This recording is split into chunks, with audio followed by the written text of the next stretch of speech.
Hare Krishna.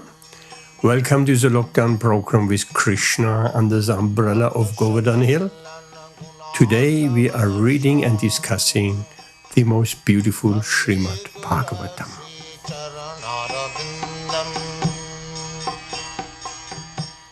Hare Krishna Dharm, how are you? Hare Krishna. Hare Krishna Ben.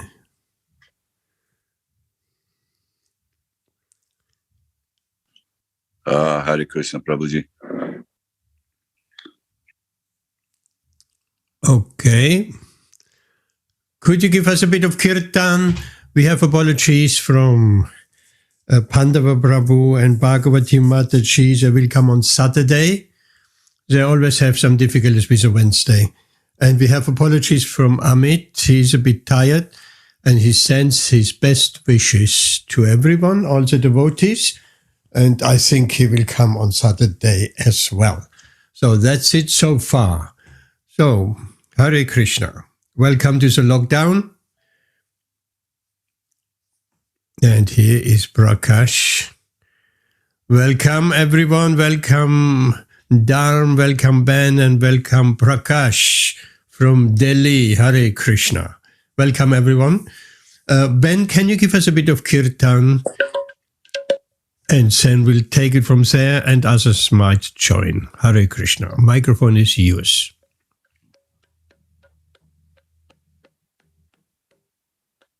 Hare Krishna Prabhuji. Hare Krishna Prakash. I hope you are well. And we'll speak later. Let's have Ben a little bit of Kirtan.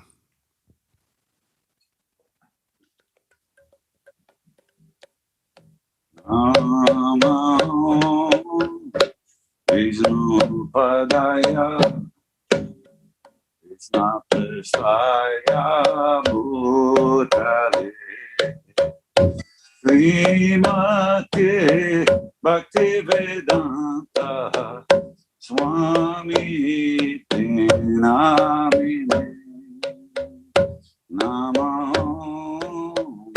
Vishnu Padaya Krishna Prasaya Bhutale Śrīmate Bhakti Vedanta Swami Namine Namaste Sarasvati Deve Gauravani Pracharine Nirvishesha Sunyavadi Paskacha Desa Darine Namaste Sarasvati Deve Gauravani Pracharine Nirvishesha Sunyavadi Paskacha Desa Darine Shri Krishna Chaitanya Prabhu Nityananda Shri Advaita Gadadhara Srivasadi Gaura Bhakta Vrinda Shri Krishna Chaitanya Prabhu Nityananda Shri Advaita Gadadhara Srivasadi Gaura Bhakta Vrinda Shri Krishna Chaitanya Prabhu Nityananda Shri Advaita Gadadhara Srivasadi Gaura Bhakta Vrinda Hare Krishna Hare Krishna Krishna Krishna Hare Hare Hare Rama Rama Rama Hare Hare Hare Krishna Krishna Krishna Hare Hare Hare Rama Rama Rama Hare Hare Hare Krishna Krishna Krishna Hare Hare Hare Rama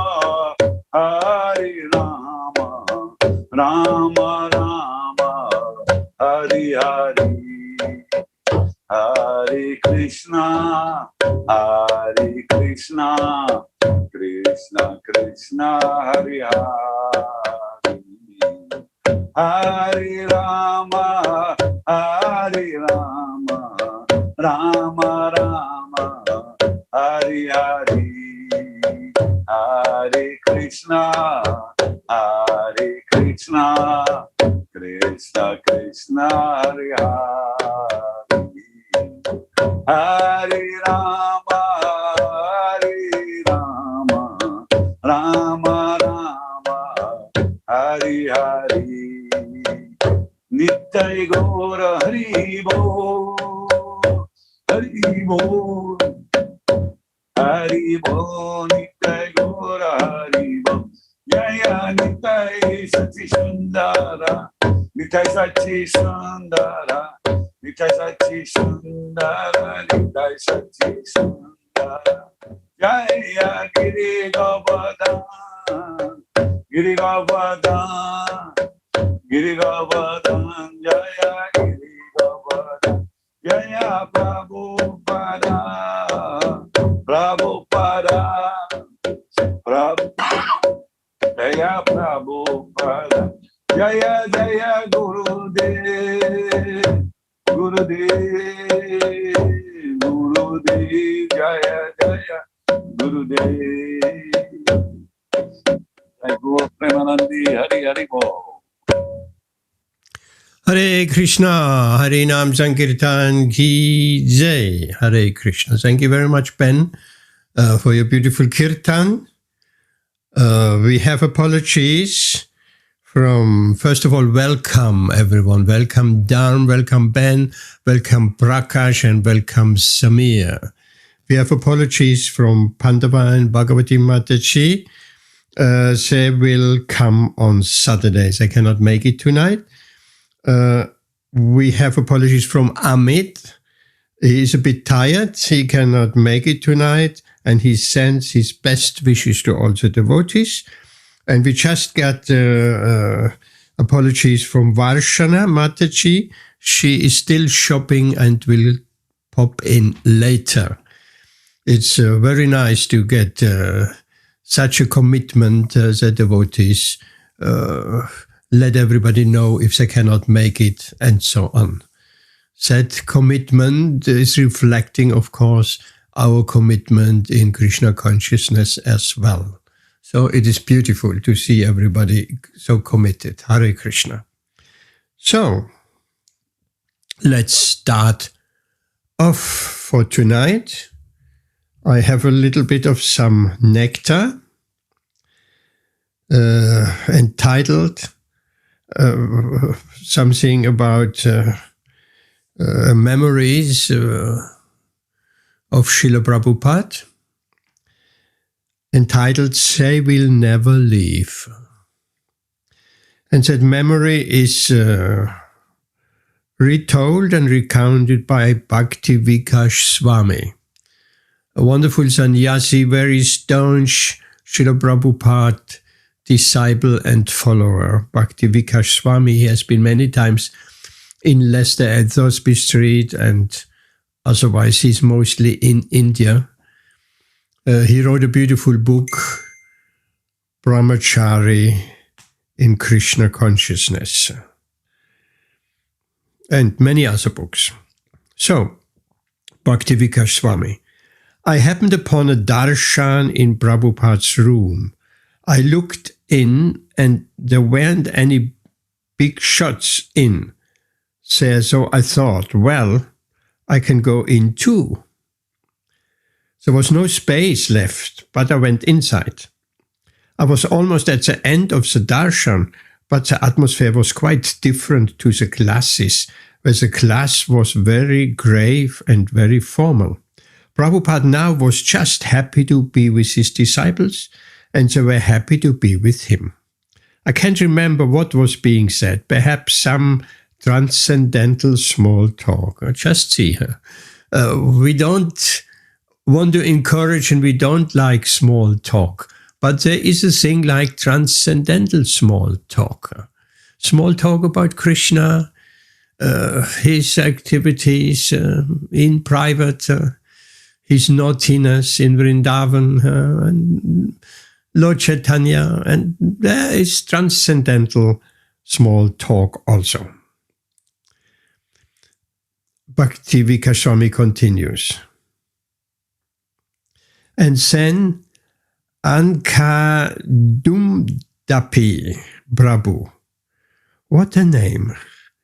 Ankadumdapi.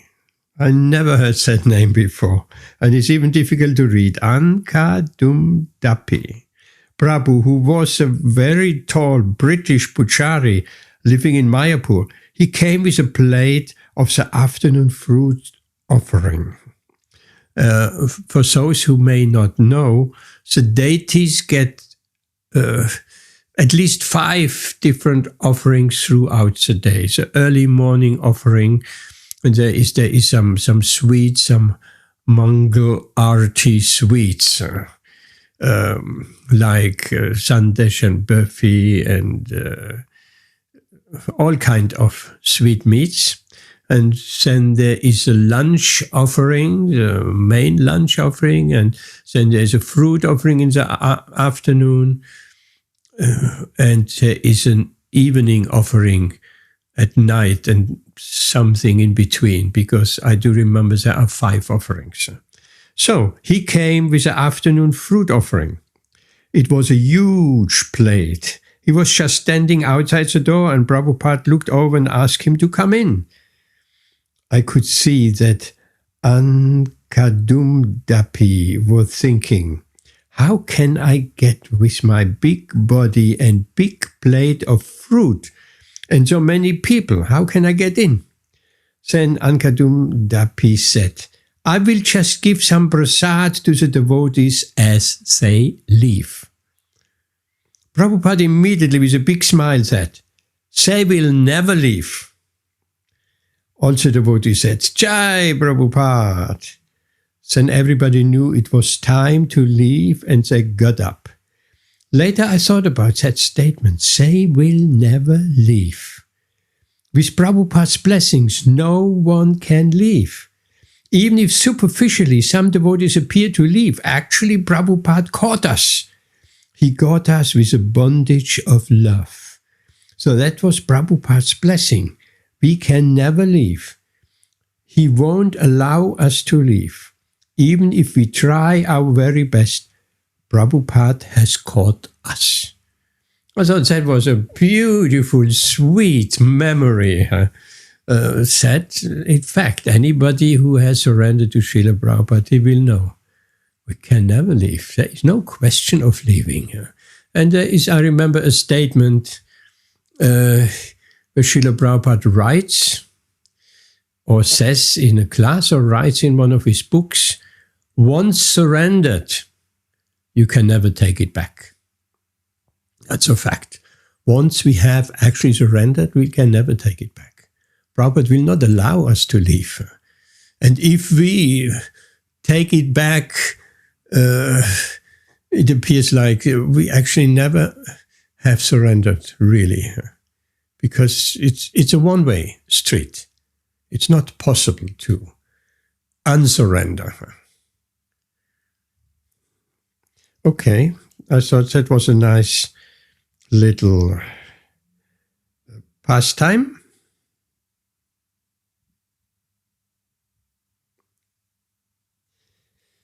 And I have another one here. Very interesting, very instructive. And it is retold by a devotee called Lakshmi Nrsimhadas. Guru Puja was about to begin, and I had positioned myself halfway between the singer and Srila Prabhupada. So when Srila Prabhupada came, and I know that too, then you have to map out and plan your position where you will be. So I didn't really plan it when Srila Prabhupada was at the temple, the last morning class. I just happened to be in the little side room because the temple was packed. In the little side room where the sound system was, and then after one entrance of the side room was then some prasadam room, and the other was a temple room. There was a bell as well, a big bell. So I wasn't at the side room, and so there was no sitting place. So I stood on the right corner of that side room, and that was a good position because I was perhaps 4 meters, 5 meters to the most away from a big marble Vyasasan, permanent Vyasasan there, where Srila Prabhupada was sitting. And I was standing with my little tape recorder and recording, hands up, kind of trying to catch the sound. So the position is important. So this Prabhu, he has planned it out and he positioned himself halfway between the singer and Srila Prabhupada. Prabhupada's Vyasasan was to my left and the microphone was 20 feet in front of Srila Prabhupada. Direct sight. I won't say the name of the devotee who was leading the Kirtan for posterity's sake, but they had a reputation for having a kind of orchestrated Kirtan approach, and they were proud of their Kirtan. So that is very kind that Prabhu doesn't want to reveal the name of that Kirtan singer. We don't want to embarrass any devotees, of course we don't. The singer, who did have a good voice and was a good performer from that perspective, stepped up to the microphone as Srila Prabhupada sat on the Vyasasan in a meditative mood. So the devotee began to sing very melodically. Shri Guru Charana Padma Kevala Bhakati Satma Bandamui Savatana Malte. We should sing that also sometime. It has a beautiful, beautiful translation. That is a Guru Puja song before, when the spiritual master is honored. He was totally into it, and all the kartal players and midangam players were also totally into it. Srila Prabhupada was sitting there and his eyes opened up and he said, "Stop the kirtan." Everybody froze. The kartal player froze. The singer froze. Literally, his mouth was open. I was at such a great vantage point, as I was not far from him and not far from Prabhupada. It was just like, stop the film right there on that frame. Just for a moment, it seemed like an eternity, and I'm sure that was the case in the mind of the singer. Prabhupada sent that to Nitai Chand Goswami, who was standing right in front of me. Nitai Chand, you lead Kirtan. Nitai Chand said, okay, Srila Prabhupada. Someone handed him the midangam and he started to lead the Kirtan. What I took away from that experience, you see, that is so important. Devotees is not stopping there, this memory. That would be history. So far what we have heard, that's history. But he says now what he took away from his experience, that is realization. History is Gyan, and realization is Vigyan. We have many times spoken about. So, realization is ever so important, because Srila Prabhupada says knowledge without realization is useless. So we have to reflect and we're trying to do that with the Bhagavatam verses, focus on the purpose and what are the learning points, what we can realize about that. So here this devotee also, what I took away from that experience, as that visual is permanently in my heart. He can never ever forget that little pastime. Because I like to lead Kirtan. So it was that Srila Prabhupada, first of all, was very particular about our mood in leading Kirtan. It is a Yakya Sankirtan prayer. It is our sacrifice to please the Supreme Personality of Godhead. Prabhupada was particular about the mood in which we were approaching glorification of Guru, glorification of the holy name. What I do now, to this day, is to pray to Lord Nrsimhadev before I lead a Kirtan. I formed a little prayer.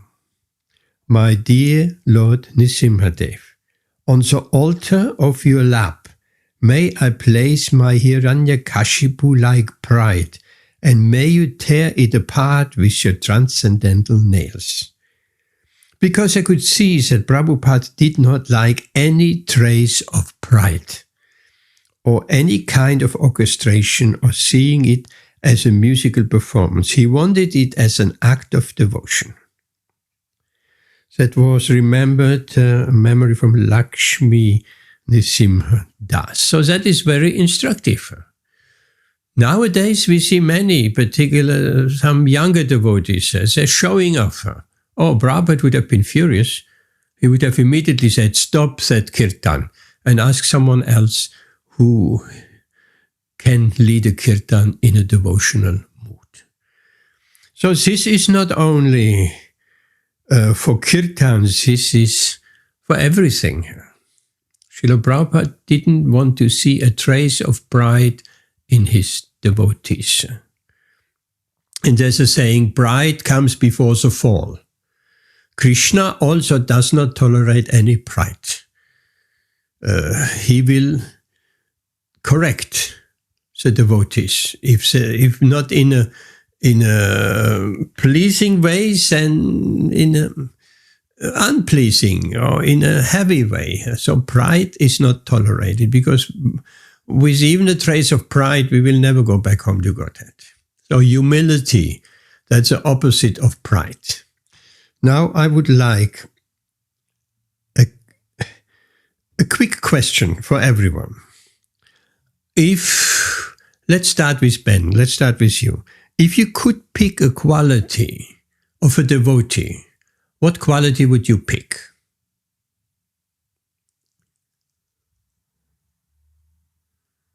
If you could pick a quality, there's many qualities. There are 26 major qualities of a devotee.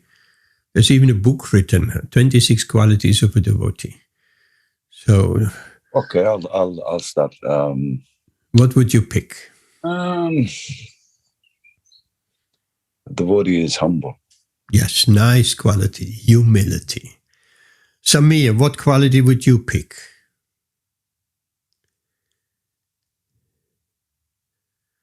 If you could pick any quality of a devotee, there's so many.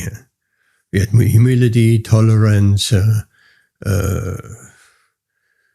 patience, many. Samir, what quality would you pick? Your microphone is off. Hare Krishna, everybody. Hare Krishna. Pranams, dear devotees. Excuse me. Which quality would I pick? I like. Is there a quality of love? That's not really a quality, no. Okay, then I am maybe charitable. Let me see if I can bring up 26 qualities.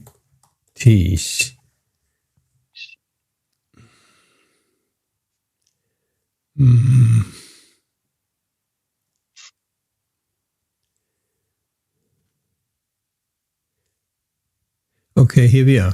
So qualities of a devotee, 26 in number, are listed as follows. That is from the fourth canto of Śrīmad-Bhāgavatam. Kind to everyone. Number 2, does not quarrel with anyone. That's nice. Does not quarrel with anyone. Number 3, fixed in the absolute truth. 4, equal to everyone. 5, faultless. 6, charitable. 7, mild. 8, clean. 9, simple. 10, benevolent. 11, peaceful. 12, completely attached to Krishna. 13, has no material hankering. 14, meek. 15, steady. 16, self-controlled. 17, does not eat more than required. 18, sane. 19, respectful. 20, humble. 21, grave. 22, compassionate. 23, friendly. 24, poetic. 25, expert. 26, silent. The Lord is satisfied by development of the transcendental qualities of the living entity and not by artificial performance of sacrifices and mystic yoga. In other words, unless one is fully qualified to become a pure devotee of the Lord, one cannot expect to be liberated from material entanglement. Okay, this we know. So, humility is not even one of them. I'm surprised. Okay. So, Samir, what would you pick? I did say charitable, Okay. What about Dan? What about you? but I do like completely attached to Krishna as well. That's a Oh, really yes, nice great. one. Yes, beautiful, beautiful. Dan. And Prabhu, there is the humble one is there, but it's under prideless. Right. Okay. Well observed. Yes, Yeah, prideless is of course humble. Okay, good. Thank you, Samir. Because I would be surprised if it's not there. Okay, Dan, what about you? Truthful, is that one of them? Satya Sarah, I think Satya Sarah. Okay. Truthful, I think is one. Okay, Prakash, what about you? What would you pick? Hare Krishna Prabhuji. Hare Krishna. Attached with Krishna Prabhuji. I beg your pardon? With Krishna attaching. Okay. So these are the qualities. So I want to read a verse which most, if not everybody, knows. Trinata pisunichena tarora pisahishnuna amanina manadena kirtaniya sadahari. One should chant the holy name of the Lord in a humble state of mind, thinking oneself lower than the straw in the street. One should be more tolerant than a tree, devoid of all sense of false prestige, and should be ready to offer all respect to others. In such a state of mind, one can chant the holy name of the Lord constantly. Hare Krishna. That is, of course, a verse from the Shikshastakam of Lord Chaitanya. Now, one more question before we get to the Bhagavatam. What are the implications of this verse? Anyone can say something? What are the implications?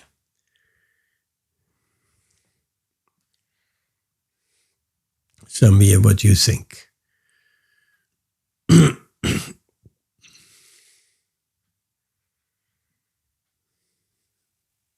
Hare Krishna, Prabhu. Sorry.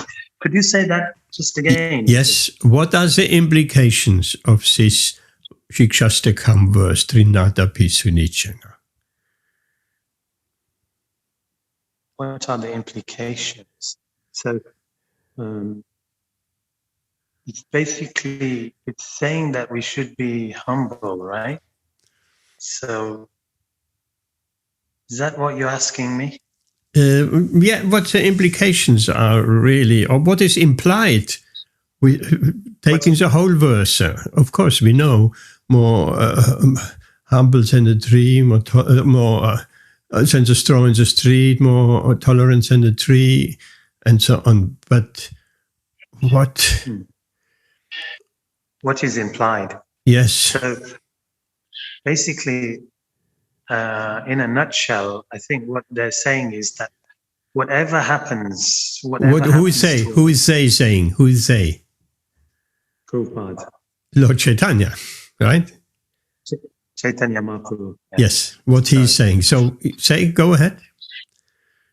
He's saying, Chaitanya Mahaprabhu is saying that whatever happens to us in this material body, we should not forget Krishna, and we should dedicate ourselves, surrender to the Lord, and be totally tolerant of what is going on, even if it's good, even if it's bad, whatever is happening to us, we never forget Krishna. And we should be very sincere and very humble at all times, no matter what is happening, or no matter what is being, maybe we are being abused, maybe physically, mentally, verbally, but we should be humble. Hello? Yes. Okay, here Ben is posting the Shikshastaka. Yes. Very nice. Yeah. Yes, I like what you said. Particularly, you stressed the tolerance, because tolerance is like a tree. A tree is tolerant. In the rain, in the sunshine, people take wood from the tree and he tolerates all of that. Okay, Dan, what are the implications? Think a little bit wider, not just the qualities. That's what I'm trying to aim at. But this, of course, these are beautiful answers, and they stand on its own. Dan, what takes a whole verse? What are the implications? What do you think, Dan? I'm not sure what you're trying to. You mean from the verse, from the actual verse? From the verse, yes. So the implications from that verse? Yes.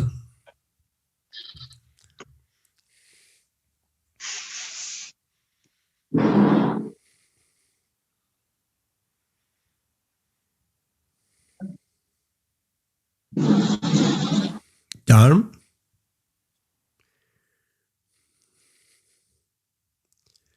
What about you, Ben? What do you feel are the implications?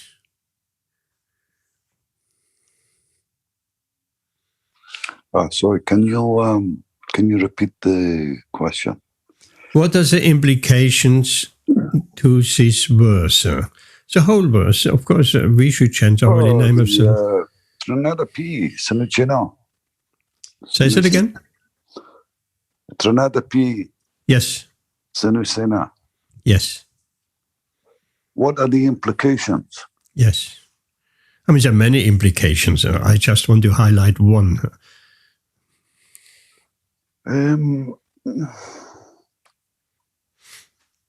Well, I mean, in a sense, it's kind of outlining the conduct for the devotee. You know, this is the nature that the devotee should aspire to and try to achieve, to be like this in his dealings in the material world, because so much disturbance is going on, and if we can't tolerate things, and if we don't have the right mood and the right attitude, we'll be kicked around by the material energy so much. Does that make any sense? Yes. Nice. You also highlighted the tolerance, and of course there is a Bhagavad Gita verse, Matra Sparshas tu Kaunteya. One should try to tolerate, Krishna is saying.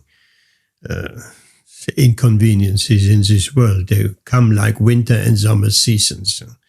But I think as well that if you're not humble, then you're like the opposite of humble, is being like proud and being arrogant, and then they say pride comes before the fall. So yes. If you don't have the right humble mood and attitude, then every likelihood is you're going to find it very difficult to make progress on the path of spiritual realization. Yes, beautiful. Thank you. What about that last sentence? What are the implications of the last sentence? In such a state of mind, one can chant the holy name of the Lord constantly. And we spoke many times about that. How many times Srila Prabhupada mentions in his writing constant chanting, continuous chanting all the time, and so on. Many references. So what would be the implications of that last sentence? In such a state of mind, one can chant the holy name of the Lord constantly. So this humility and tolerance and offering respect to everyone, this is a state of mind, of course, consciousness. So what's the implication of that last sentence? What do you think, Ben? Or Samir? Samir? It's basically implying that if we do those things, then we can be constantly thinking of Krishna, and we can go back home. We can go back home to the Lord, because there won't be any deviation. There won't be any distractions. We would be constantly thinking of Krishna all the time. Beautiful. Thank you. What does Krishna and Bhagavad Gita says about constantly thinking of him? Ben? Man mana bhava mad bhakto. Translation? There's two verses. Actually, Yes. this is one verse in the Bhagavad Gita that actually Krishna repeats it twice. I think it's in the 9th chapter and then the 18th chapter. Yes.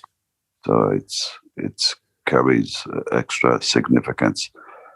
It says, what basically is Krishna is giving the instruction that as devotees we should always think of him. Mm. We should worship him. Yeah. He says you should offer your homage unto me.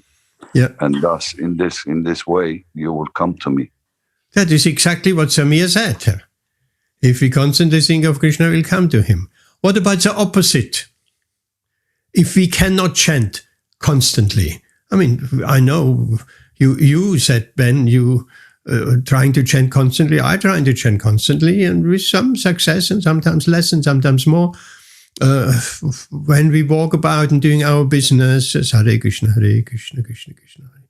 So if we cannot chant constantly, or even we struggle with chanting a fixed number of rounds, what does that imply?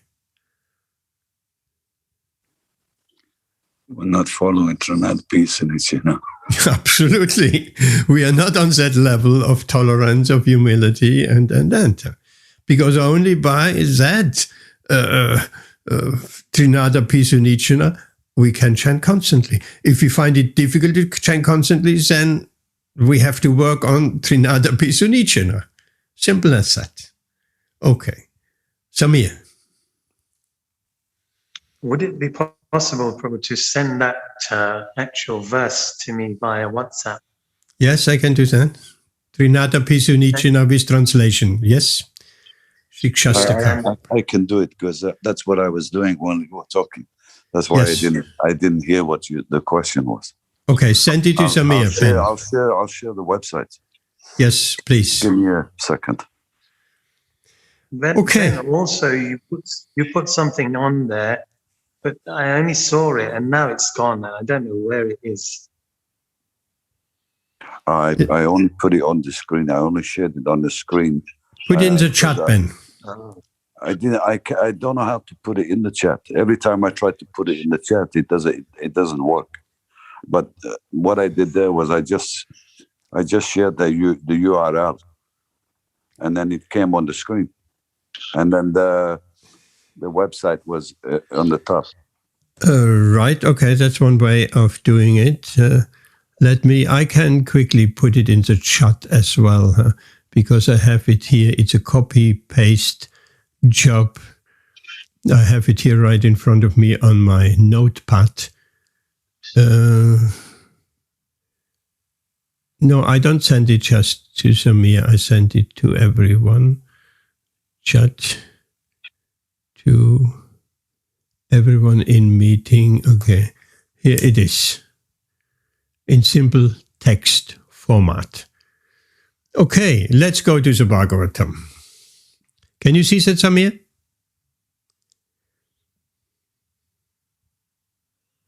Yes, Prabhu, I can see it now. That's great. And then the other thing that Ben sent me that was quite nice as well. I was reading it, but then it went away. So I don't know if you can share that via WhatsApp. That would be even better. What was that? What he shared? He shared. It started off with the 26 qualities, and then it had some other things there at the bottom as well, which was nice. But I couldn't read all of it. Okay, I can also, it's a simple copy paste job.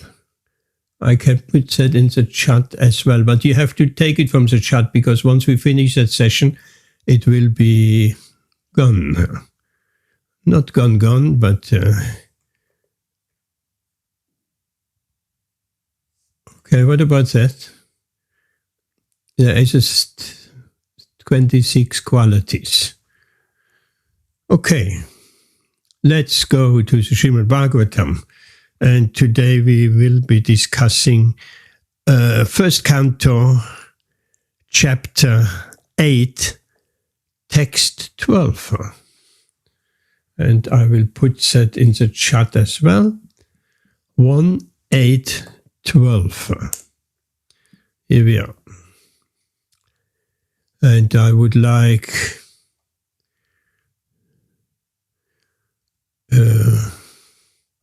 Samir, you want to take that on, that first verse?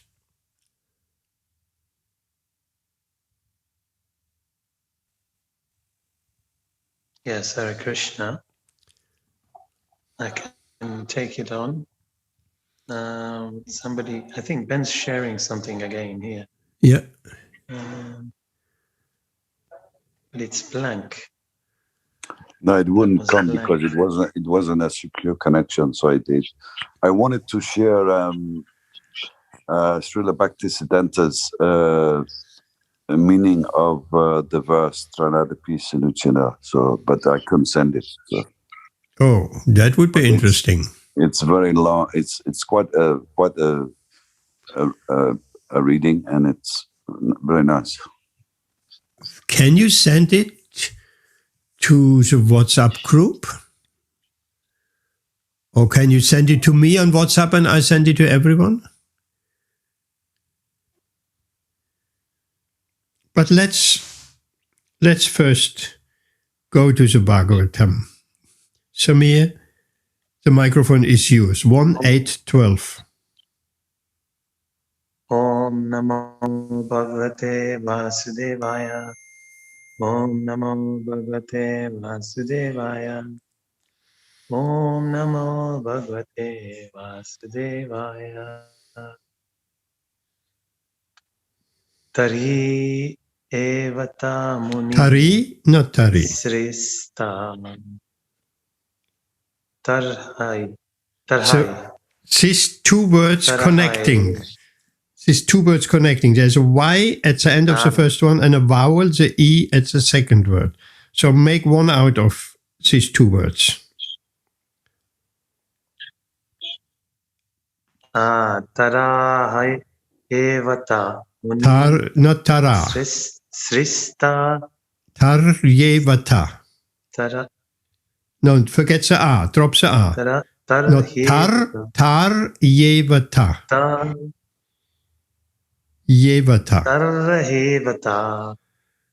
Yevata. Taryevata Muni. Srista. Pandava Pancha Sayakan. Atmano Bhimukhan Diptan. Alakshyastrani.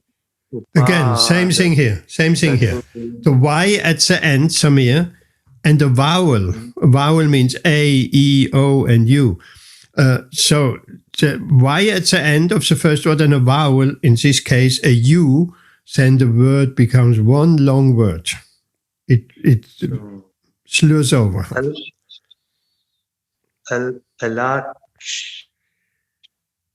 Alakshya Striyanya Upadadu.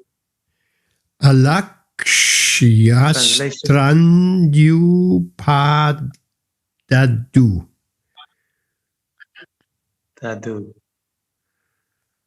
Translation. And the purpose by His Divine Grace, Śrīmad-Bhāgavatam ki jai. O foremost among the great thinkers, Munis, Sunaka, seeing the glaring Brahmastra proceeding towards them, the Pandavas took up their 5 respective weapons. Purport. The Brahmastras are finer than the nuclear weapons. Asvatthama discharged the Brahmastra simply to kill the Pandavas, namely the 5 brothers headed by Maharaj Yudhishthira and their only grandson, who is lying within the womb of Uttara. Therefore, the Brahmastra, more effective and finer than the atomic weapons, was not as blind as the atomic bombs. When the atomic bombs are discharged, they do not discriminate between the target and others. Mainly, the atomic bombs do harm to the innocent because there is no control. The Brahmastra is not like that. It marks out the target and proceeds accordingly, without harming the innocent. Okay, thank you, Samir. Can you say something about that verse?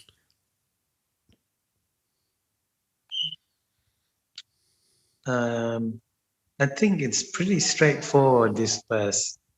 It's just talking about the Brahmastra, and it was released, and then the Pandavas took up their respective weapons.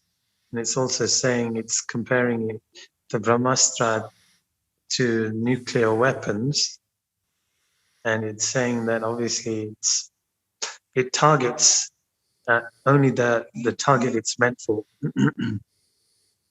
So instead of targeting, not discriminating like the atomic bombs, they just they just go off and they can harm even the innocent. Whereas Brahmastra is finer and it just picks out target. It's more like a cruise missile, the Brahmastra, right? Because a cruise missile with the electronics can find the target pinpoint by the meter. So, yes, nice. But the question arises, you said the Pandavas took up their respective weapons. What are the respective weapons of the Pandavas? That's a good question. I don't know that. Anyone can say? What is Arjuna's weapon, main weapon? His bow. The bow. What's the name? Gandiva. Gandiva bow. What is Bhimasena's weapon? Is a club. Yes, a mace. I couldn't find the name of the mace. I'm sure it has a name, like all the weapons. What about Yudhishthira? What is his main and expert weapon? Anyone? Where are the Mahabharatis? Yudhishthira. Yudhishthira is well known with a javelin, with a spear. Spear, whatever, how you say it. That is Yudhishthira. What about Nakula and Sahadev? What were they respective weapons? They were expert with the sword. So that's quite maybe worthwhile to remember. Arjuna, of course, Gandiva bow, Bhimasena, the mace or club, Yudhishthira, the javelin, and the brothers, the twins, Nakula and Sahadev with the sword.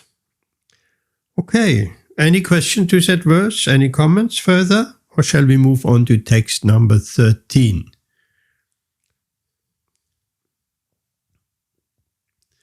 Who wants to take on number 13?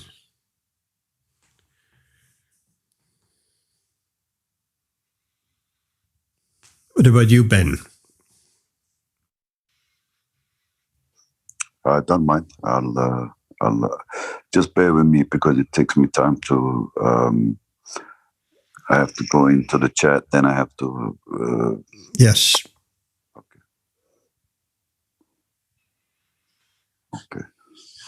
Okay. Can you hear me, bro? Yes, very well. Okay. Vayasanam Vikshya Tatasham Ananya Vishayat Manam Sudrasena Swastrena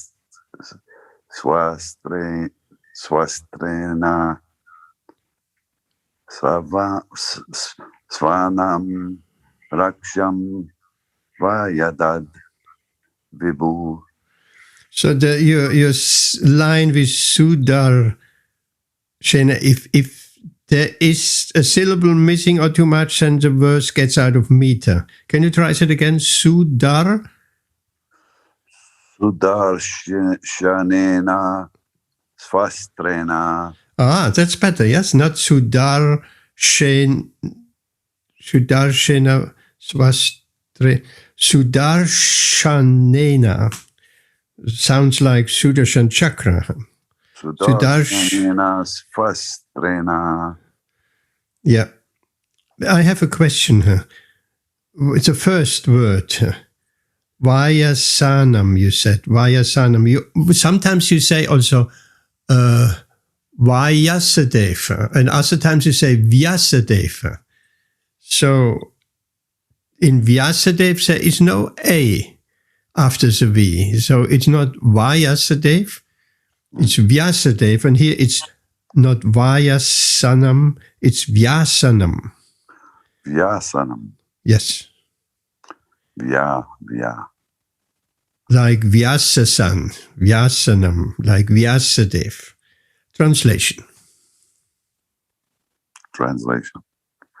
The Almighty Personality of Godhead, Sri Krishna, having observed that a great danger was befalling his unalloyed devotees, who were fully surrendered souls, at once took up Sudarshan disc to protect them.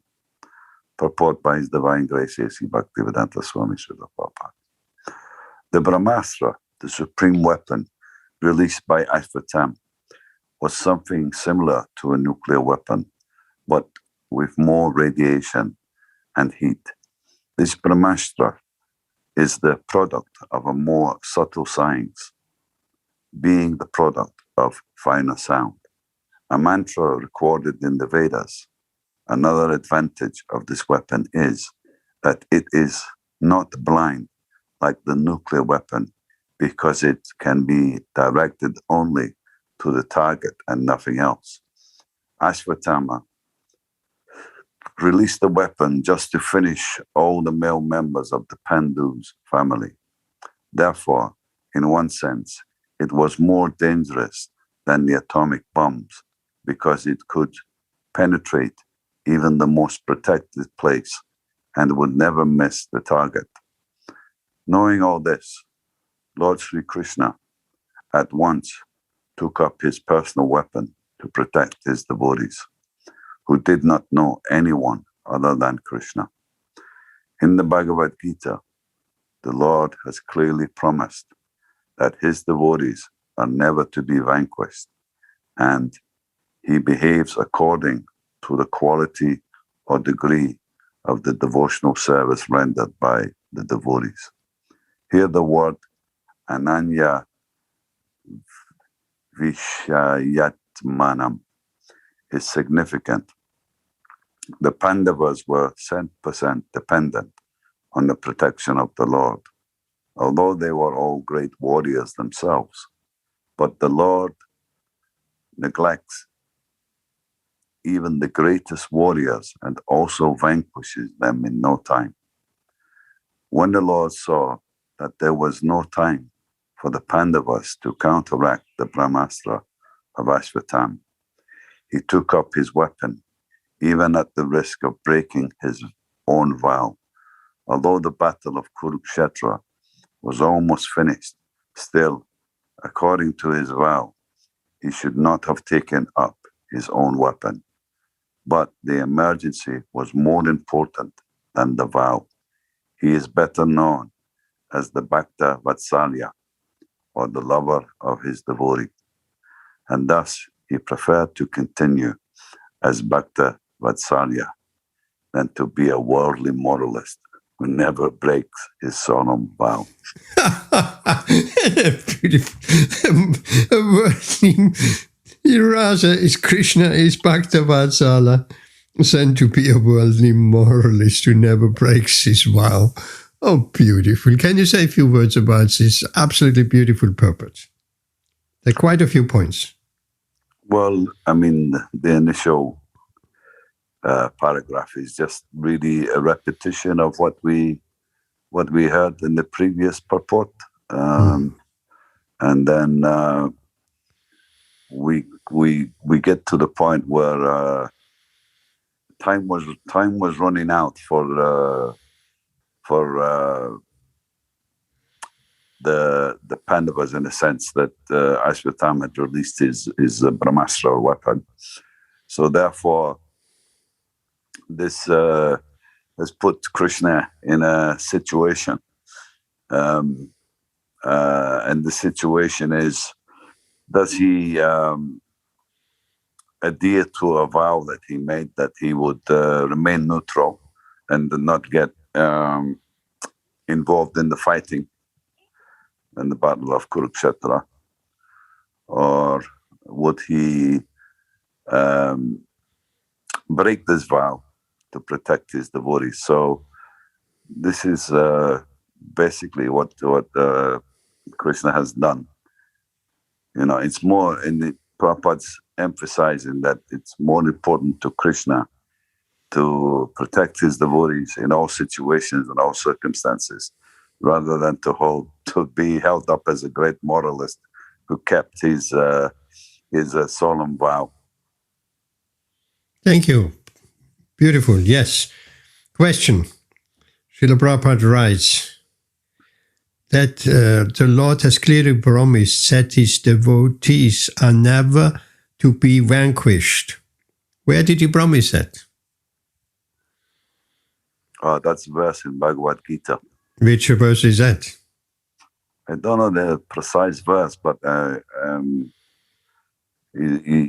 Krishna does say to Arjuna, he says to him, declare it boldly, Arjuna, that my devotee will never perish. I think he says vanquish even. I think so. Kaunteya pratichanihi name bhakta pranashyati. These are 2 lines. Kaunteya, that is Arjuna, pratichanihi. I don't know what it means to be vanquished anyway. I don't know what this word means. To be vanquished. Okay, what's that word means? Defeat, thoroughly defeated. Right. He successfully vanquished his rival. Defeat, yes. So, anyone knows which verse that is? I'll have a look if you want, Prabhu. Yes, please. Kaunteya pratichanihi name bhakta pranashyati. That should bring it up.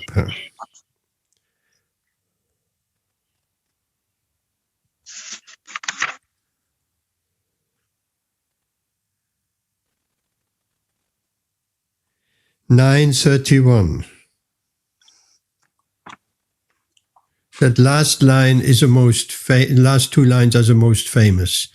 Kaunteya pratichanihi name bhakta pranasyati. I was right. It does say perishes. Yes, you're right. Congratulations. Very nice. Very nice. Thank you. Thank you. No, I was in 2 minds whether it was perishes or vanquish. Which means the same, but parishes. We should remember parishes. Okay. This verse, it comes.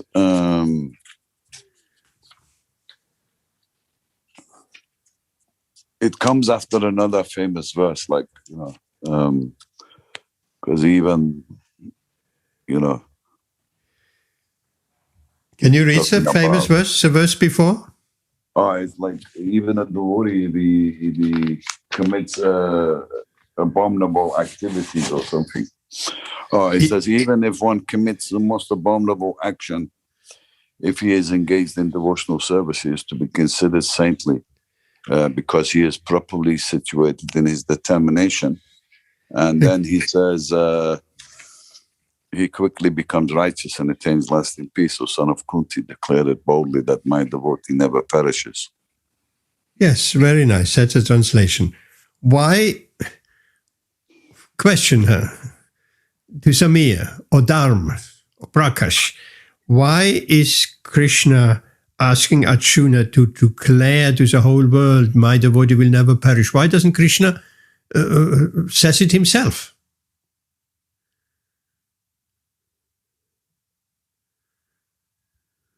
What do you think, Samir? Krishna could have just said himself, my devotee will never perish. But he says, Arjuna, you declare it. Why? Why is that? Yes, Samir? Is it because the Lord wants them to have full faith? Full faith in who? In Arjuna? Yes. Well, what about you, Dharma? I think my feeling is the Lord's able to break his own word, but if it's said by a devotee, he's very careful that the devotee's word is not broken.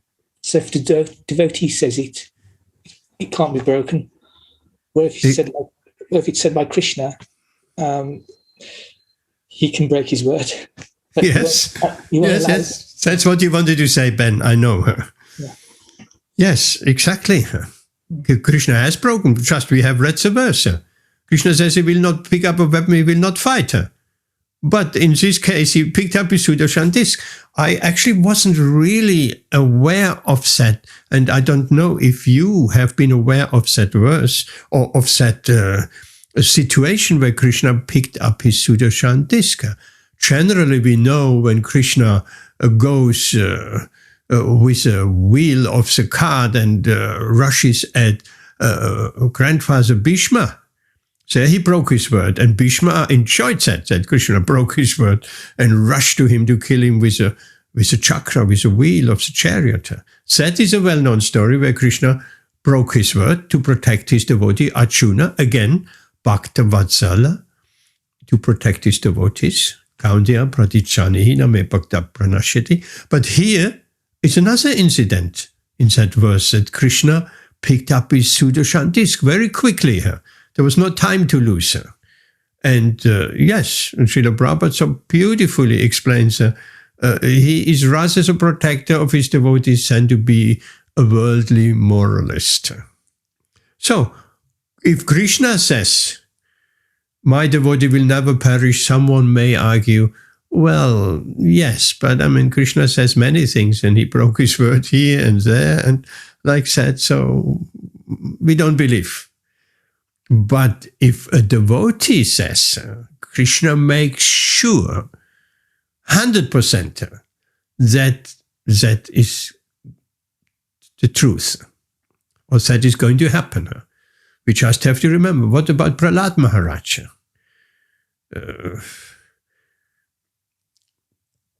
It has been, yes, my Lord is in the pillar. Yes, he's in the pillar. So, really, Krishna was obliged by his devotee Prahlad Maharaj to come out of the pillar. If Prahlad would have said he is in the ceiling, then the Lord would have come out of the ceiling, something like that. So, the word of a devotee is never broken by Krishna. He makes it happen. Okay. Ananya Vishayatmanam. Here's the word Ananya Vishayatmanam is significant. The Pandavas were 100% dependent on the protection of the Lord. We spoke recently about Ananya Bhakti. Anyone remembers? There's a beautiful verse.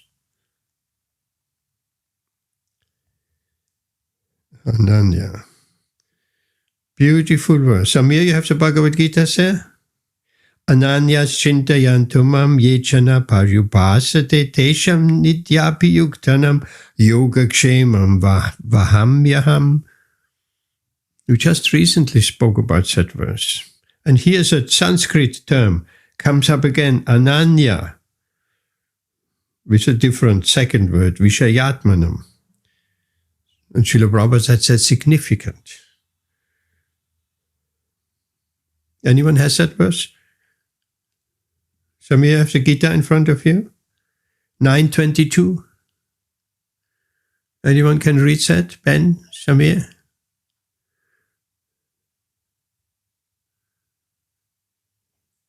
Hare Krishna, welcome Varshana Mataji. Hare Krishna. I will just listen today, if that's okay, please. That is okay, of course. It has to be okay. Hare Krishna. So we're just asking her, speaking about Ananya Bhakti, Bhagavad Gita 9:22. Who found it? Samir? Yeah. Yes. Can you read it? I'm just bringing it up 1 second, Prabhu.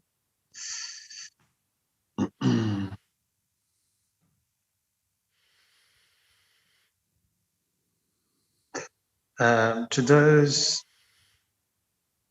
1 second, 9:22. Such a devotee undoubtedly approaches the Lord without. No. That's a verse. 9. You said 9. I've got it, bro. 9:22.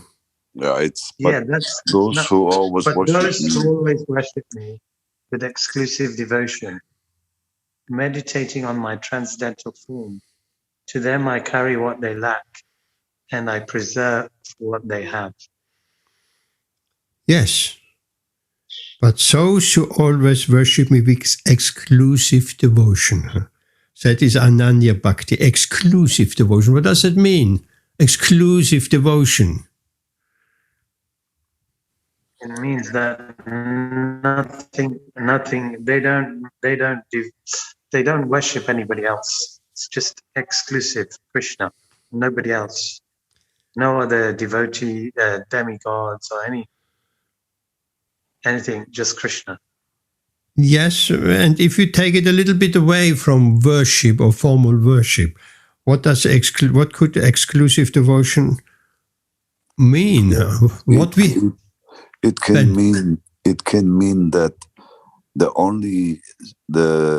the main point of devotion is Krishna. That there's no other object of devotion, only Krishna. That's what it means to be exclusive. So there's no expansions of Krishna, there's no demigods, etc., etc. That's what Samir also said. Yes, but it could mean much more than that. We have devotion to so many things. Huh? We devoted to our afternoon tea. We are devoted to our favorite television program. Well, we are not, but people are devoted. People are devoted to the country. People are devoted to so many things. Huh? So that is not exclusive devotion. Huh? We're devoting our time to a million things. Huh? That is not exclusively for Krishna, right? That's different than doing our duty here. Yes, Samir? It can mean that they are unable to live for a moment without Krishna consciousness. Oh, yes, that's beautiful, isn't that? They're not able to live for a moment without Krishna or Krishna consciousness. That is a beautiful statement, isn't it? Yes, that is pure devotion. That is exclusive devotion. Actually, this Ananya Bhakti, this exclusive devotion is pure devotion. And that's why Srila Prabhupada writes here's the word Ananya Vishayatmanam is significant. The Pandavas were 100% dependent on the protection of the Lord. Right? Completely dependent. And Krishna likes that, when his devotees are completely dependent on him. And then the mercy is flowing, and then Krishna will protect.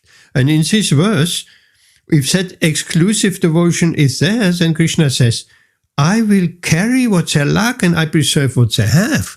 Many times people say, no, that's not really. Krishna will not provide for me if I don't go out and provide for myself. That's not true.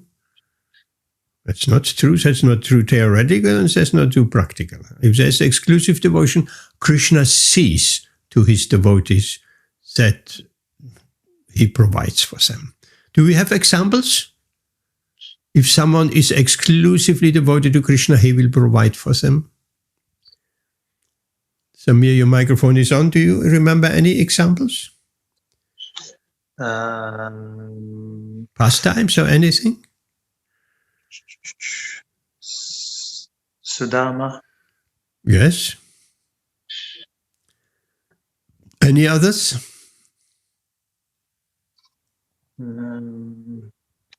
Sure, I'm missing a really important one. What about Srivas Pandit? Srivas Pandit. Lord Chaitanya challenged him, Srivas, you have a large family, and I never see you going out and doing for some business and making money and going here and there and like that. And then we ask Srivas, how do you maintain your family?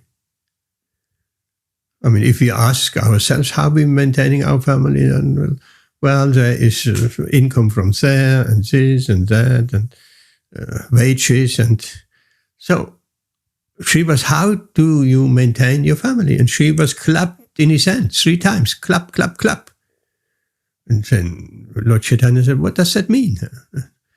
And he clapped again 3 times. And he explained, and again. And then Srivas said, if I don't get something to eat for 3 days in a row, I will drown myself in the Ganga. And then Lord Chaitanya said, "What did you say, Srivas? What did you say?" Even if by some circumstances Lakshmi-ji will have to go begging. Lakshmi is, of course, in charge of all the wealth. She is a goddess of fortune. So even if Lakshmi-ji by some circumstances would have to go begging, you will never go without food. I promise you this. So here we are. That is a beautiful pastime. Said Srivas Pandit was so confident in the protection of the Lord that Krishna will provide whatever his basic needs are. And we have the other story.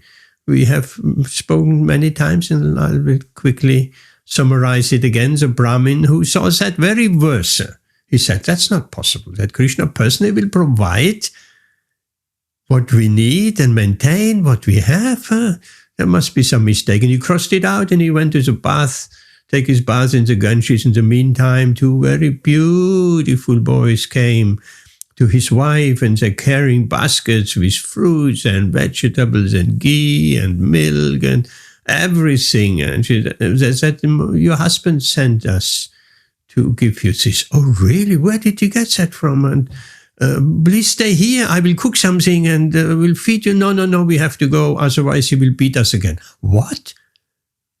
My husband has beaten you? Yes, look at our back. And put the kurtas up, and there were streaks over their back from like a whip or scratched or whatever.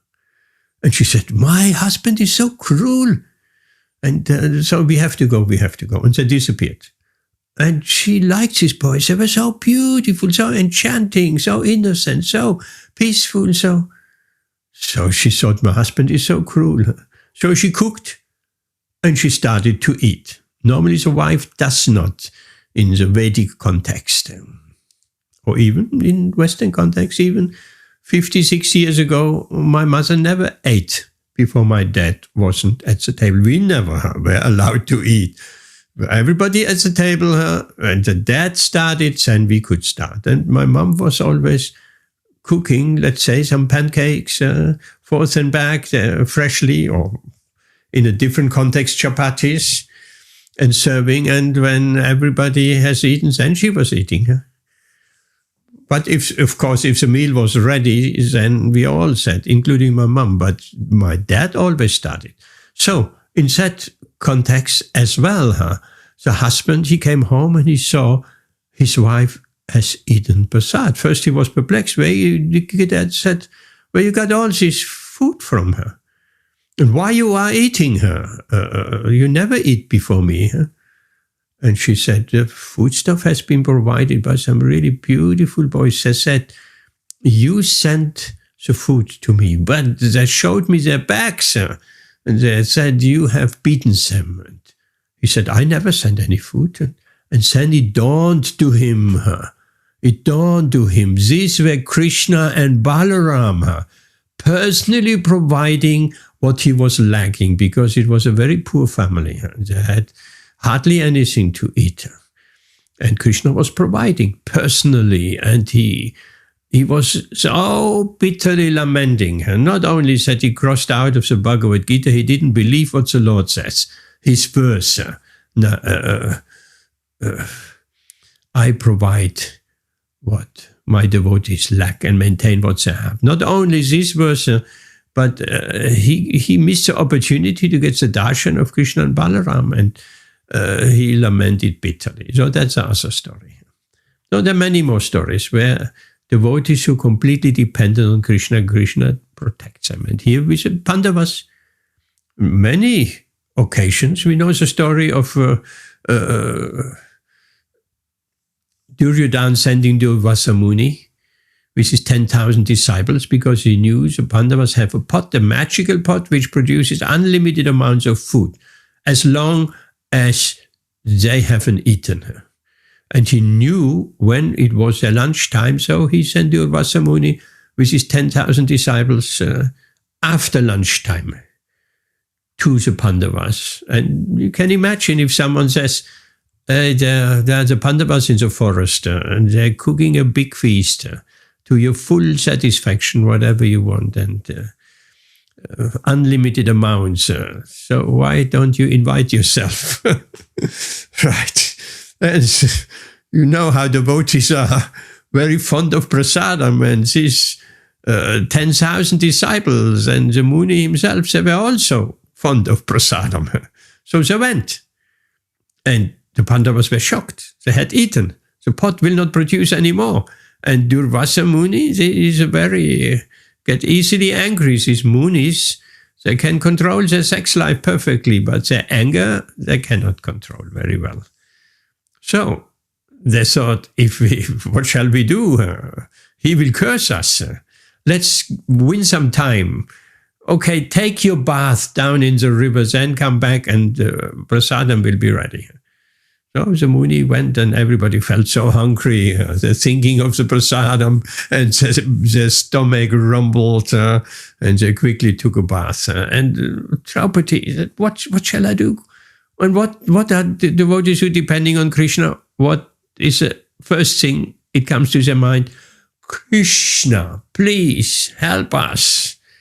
And Draupadi called for Krishna, and immediately Krishna appears. Immediately, Krishna appears for his pure devotees, if they are in need, in help. And she explained it. And Krishna says, show me that pot.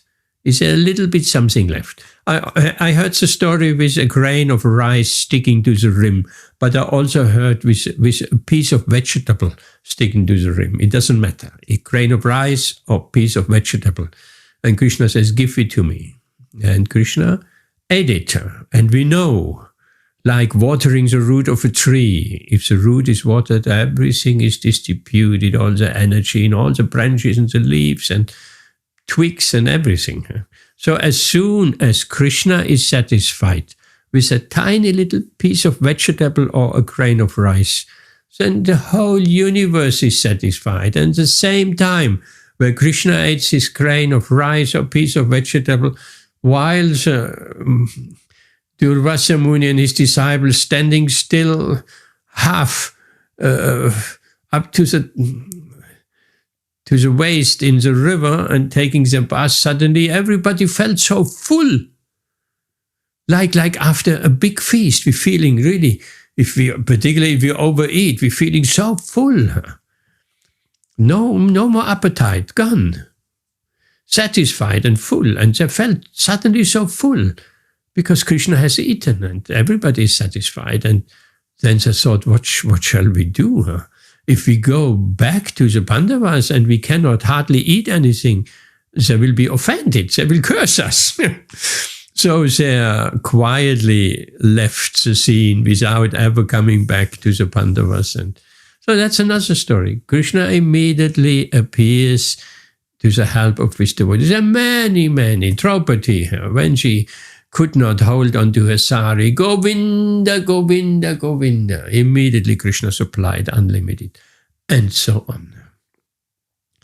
Okay, enough of that. Such a beautiful, beautiful verse.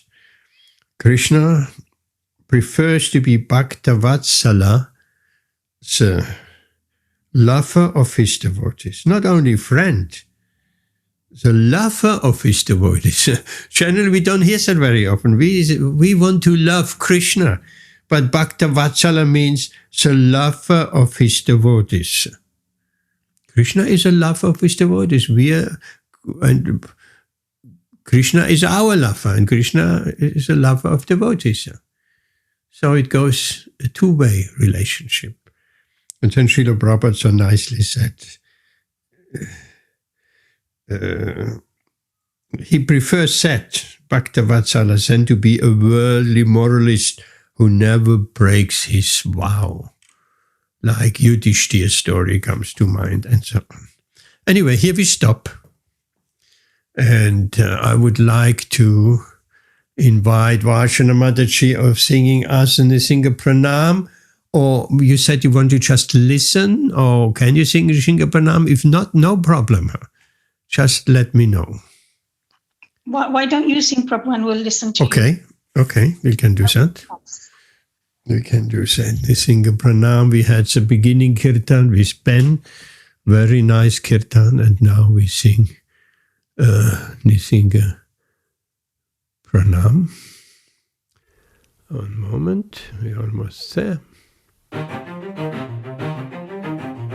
Namaste Narasimhaya, Namaste Narasimhaya, Praladala Padayame, Praladala Padayame, Hiranyakashi Purakshaha, Hiranyakashi Purakshaha, Śrīla-taṅkā-nakālaye, Śrīla-taṅkā-nakālaye, Ittani-simha paratani-simha, Ittani-simha paratani-simha, Yato-yato yamitato-ni-simha, Yato-yato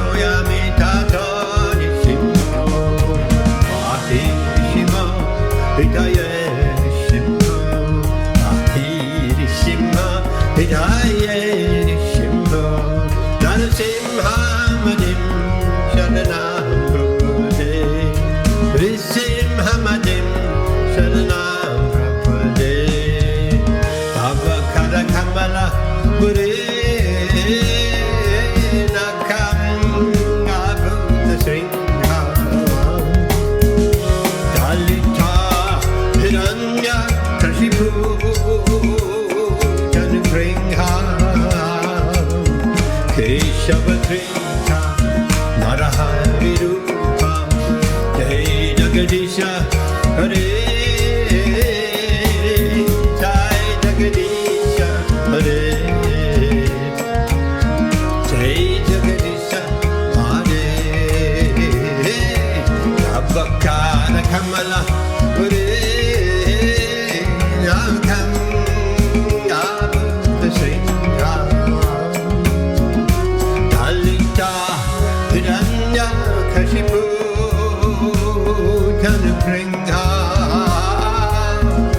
Keshavatrinka Naraharirupa, Jai Jagadisha Hare, Jai Jagadisha Hare, Jai Jagadisha Hare, Keshavatrinka Naraharirupa, Jai Jagadisha Hare, Jai Jagadisha Hare, Jai Jagadisha Hare, Keshavatrinka Naraharirupa, Jai Jagadisha Hare, Jai Jagadisha Hare, Jai Jagadisha Hare, Jaya Nishimhade, Jaya Nishimhade, Jaya Nishimhade, Jaya Nishimhade, Jaya Nishimhade, Jaya Nishimhade, Jaya Nishimhade, Jaya Nishimhade, Jaya Prahlad Maharaj, Prahlad Maharaj, Jaya Prahlad Maharaj, Jaya Prahlad Maharaj, Jaya Prahlad Maharaj, Prahlad Maharaj, Jaya Prahlad Maharaj, Jaya Prahlad Maharaj, Nrisimhade, Nrisimhade, Nrisimhade, Nrisimhade, Jai Nrisimhade, Nrisimhade, Nrisimhade, Jai Nrisimhade, Nrisimhade, Bhagavan ki jai, Prahlad Maharaj ki jai, Gaura Premanande.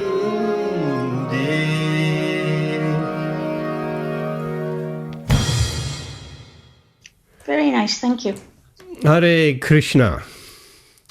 Here we stop for tonight, our lockdown and Bhagavatam reading and Srila Prabhupada's memories and discussions. Thank you very much. Ben, Prabhu, Dharm, Samir and Varshana Mataji. I hope, Varshana, you did some nice shopping for Food for Life? Well, actually, I did want to go to do Food for Life, but we haven't got anybody to distribute. Oh, no. I may do some cooking because it's been 2 weeks. And they're already cooking at the temple on a Saturday. So Saturday is not a problem, but I don't want to do Saturday. Yes. So I would rather cook during the week. And I might just hop on the bus tomorrow and take, 10 or 15 plates and go to the Dawn Center myself. Right. Because there's nobody to deliver. Why is that? Chanaki is not doing anymore? Well, Janki Mataji can only do a Saturday. Right. And the other lady is a teacher, so she's stopped doing it. So we don't have anyone to do it. So I just need somebody who would just deliver, say, on a Tuesday or a Wednesday. Well, why not approaching Amar? He's going all the way to Coventry to do Food for Life throughout the pandemic. He might be interested, and he has a car. I do think so. Maybe he will. But I thought he was living in. I did contact him once. I thought he was living in Coventry. He's not. No, he's living in Hamilton, so far as I know. No, but he works in Coventry. What, Samir? What is the situation? No, Amar is from Coventry. Oh, he lives in Coventry. Yeah, Yes. he lives in Coventry. Oh, I was falsely under the impression he lives in Leicester and works in Coventry. Okay, that's a different. I spoke with him last time, and that's what he said. Okay. Probably. So Okay. anyway, and plus it's the rain. It keeps raining every. Yes, every afternoon now. It's been a bit difficult. Hare So I might Krishna. just have 1 or 2 weeks time out till we find something or take a break and sort out the storeroom now, because I don't want to do Saturday because that will I'm waiting for us to start on the Saturday, hopefully in a few months or whatever. Yes, Hare Krishna. Okay, thank you very much. Samir, what's the situation in Africa? Africa, the situation is fine here because I'm not in a major city, so it's fine. Have you opened the Hare Krishna Center in Africa? No, but I was so lucky that when I got the house, somebody showed me this house, and I'm 200 yards from the temple, so it's very nice. I walk to the temple every day. Oh, so you got a house, you're not anymore in the hotel. No, we're not in the hotel anymore. Oh, that is a good house. step ahead, isn't it? That is very nice. And your mom will be very happy too, is she? Yeah, she's a lot happier because she likes to cook and Yes, and you like her food as well. Huh? Oh, isn't that a nice arrangement? By Krishna's mercy, everything comes about. Hare yes, I Krishna. feel fortunate. There's only one temple, and we seem to be on the same street, which was so nice. What's her worshipping as her main deities? Radha Krishna. All right, a Radha Krishna temple, huh? And some other personalities, probably. Huh? Yes, it's a Sanatan Dharam Yes. temple. So yes, all the different deities are there as well. Sitaram, Lakshman, Hanuman. Yes, Ganesh. Ganesh, Hanumanji, Shivji. Yes. Okay, nice. And do you have a lot of local people coming to that temple? No, there is only around about 20 Indians altogether in this village. And, Right. Only the Indians go to the temple, not any native local people? Well, I found it very strange because when I went, one of the first couple of times I went, I took one of my staff members with me, and he's a local native. And they didn't like it, did they? Yeah, I told him to come inside, and I sat him down inside, and they says, "Oh no, he can't come in." I said, What's "Why?" that? What's that? That is racism. Yeah, I said, "Why?" They said because he eats meat. I says, "Oh," and obviously I can't argue with them, so I just said, "Okay." So well. We have. We are so fortunate with Krishna consciousness. It doesn't distinguish if someone is a meat eater or not. Come to the Krishna temple, you will be purified. You're eating nice prasadam, and soon you will not be a meat eater anymore. Yes, I mean, I gave him prasadam when I came out. Yes. But it just goes to show that this is very backwards thinking. Yes, it is. It's not good.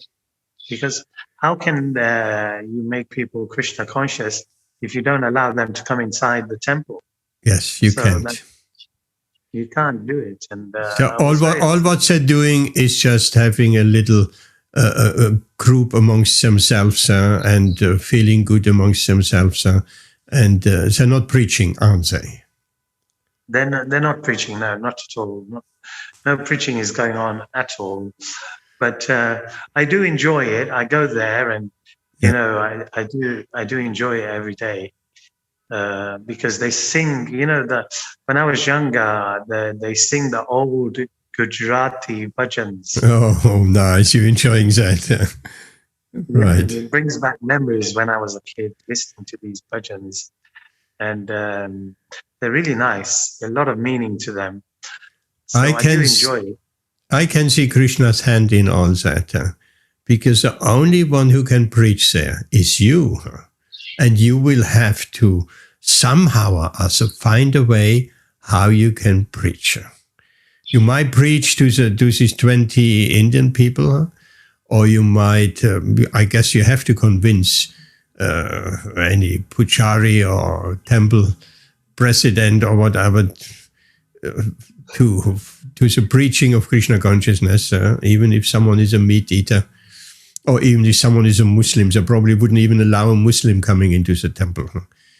Yes, because here the locals, in Africa, they're so receptive to. Yes, I know. To God. Yes. It's really nice and refreshing to see them. A lot of them, even when they're eating, before they have the food, they will say prayers. Yeah.